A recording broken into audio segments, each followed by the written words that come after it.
Chris, let's go back. There was this, through our conversations in the past, I remember you had this year. I think you read like 100 books over the course of 12 months. That's a lot, right? I say that's 2 books a week, right? So what was Chris like before that? Is that something you would recommend? It seems like you're still calling on the knowledge from these books. It's rare that we have a conversation where we're talking business and you don't reference a book. Can you just talk a little bit about that time period?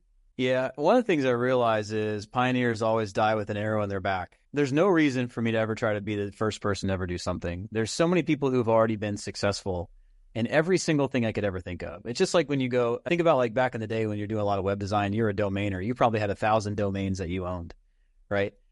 There's not one search that you're going to search in Google that something's never been searched before, right?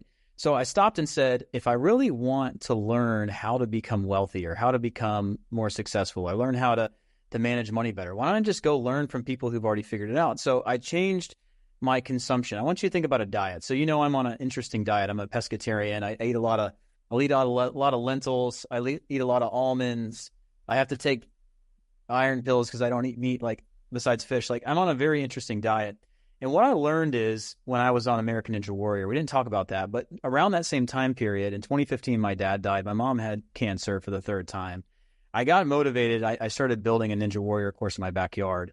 And I learned at that moment, by the way, I had 2 kids by 23, got married at 21, and I drank a lot of IPAs and did things that everybody else did. And I gained weight during my wife's pregnancy and never lost it. And I realized at that moment when I started to go into American Ninja Warrior training and I got on the show 9 months later, I lost 50 pounds. I couldn't even do a pull-up, and I got the top 100 in the world in the first 9 months.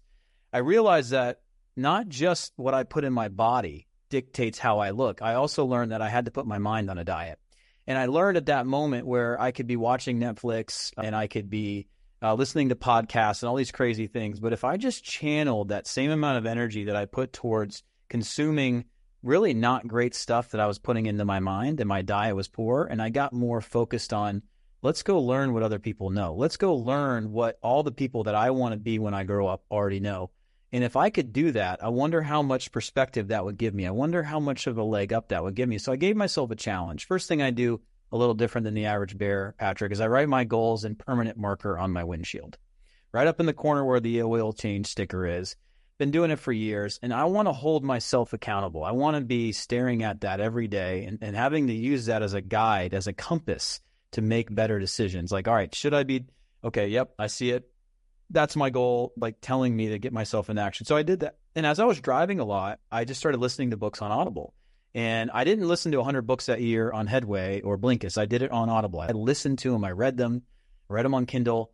And I realized, like, wow, I just don't know what I don't know. Now I have all this new perspective. Now I'm being able to learn how to think the way that people who've already accomplished what I want out of life think. And I just put myself on a mind diet, and it changed everything for me. I read books only on 3 subjects, which is personal development, success, and money. And I learned what all these people know of all the people that I want to be. A lot of people, I didn't even know who they were, right? When I read Millionaire Next Door, I don't know who that author is. I still can't remember who the author is, but I got to learn how real millionaires act and what they spend money on, and that they drive used luxury cars, which, Patrick, you know me, that's all I drive. I got to learn about all. I also learned from Dave Ramsey and realized I have no interest in what he teaches, and he's great for, but I have no interest in that. Like, I got so much perspective. Going back to the beginning when you said, who is Chris Moore? Chris Moore is a man with a lot of perspective. That's who I am.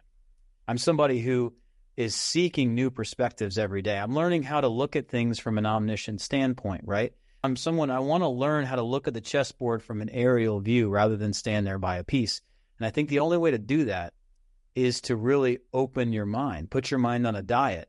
Don't go listen to a whole bunch of podcasts. No offense to any of those guys, but you're going to learn a little bit about a lot of different stuff. Go learn a lot about one topic, become a world-renowned expert, and make sure there's enough demand for that topic to where you can write your paycheck for the rest of your life. So I don't know if that answers your question. I'm a little bit of a rant for you, but that's what I would say. But that one year in 2017, I saw how well my body reacted to my diet. So I put my mind on a diet, and it changed absolutely everything.